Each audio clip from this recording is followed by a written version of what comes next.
There is a new way to track malware, and the company behind it is getting a lot of financial support. Eamon Javers joins us now with more. Good morning, Eamon. Yeah, good morning, guys. Some big investors being announced today for a small cybersecurity company called Prevaileon. The investors are Allstate Strategic Ventures, Accenture Ventures, and Iron Gray, which is out of South Korea. No dollar amounts are being disclosed this morning. Prevaileon claims it can do something just about no one else in cybersecurity can do, and that's detect malware on a company's systems without going inside that company's computers. Now, the company's critics are skeptical, though, and in some cases, they argue that Prevaileon can't know more about a company's security than the company itself knows. Prevaileon's CEO told me as much as 80 to 90% of Fortune 500 companies are already infected with malware. As we sit here today, we are in a losing position purely by the virtue of the fact that there is a misperception that we're simply vulnerable and not compromised. Our data suggests that there is an embedded malware proliferation and pandemic, cyber pandemic that is there that is just waiting to be activated. Now, Prevaileon says the Achilles heel of malware is that it has to communicate back to its command and control servers, or it's of no use to the bad guys.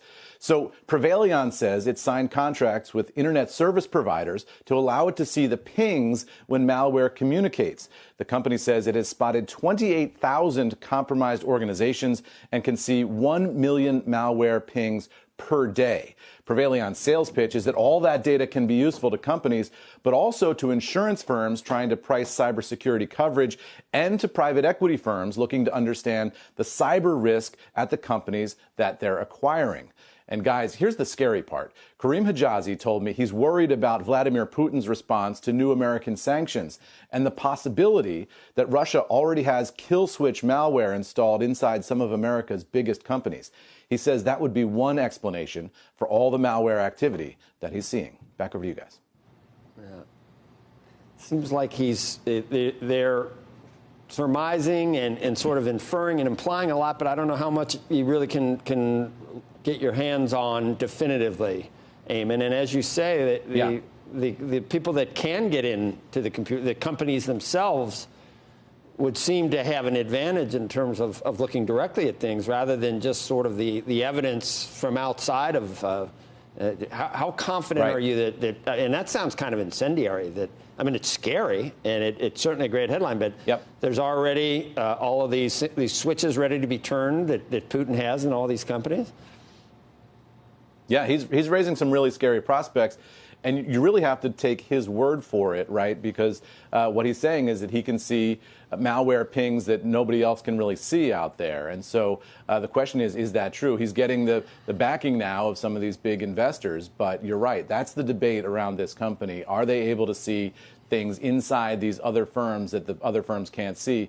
What Prevaileon says is that because the malware is pinging out and communicating with these command and control servers, they can isolate those pings and identify not only what companies have malware on their systems, but also what type of malware that is, and in some cases even what organization of bad guys has put that malware on there by reverse engineering what the communications are. So that's a lot. It's a big claim. And the question is, do they see more by looking outside the companies than the companies themselves see by looking inside their own systems? And as a non-cybersecurity expert, I'm not in a position to sort out that dispute, but it's a fascinating dispute. Shepard Smith here. Thanks for watching CNBC on YouTube.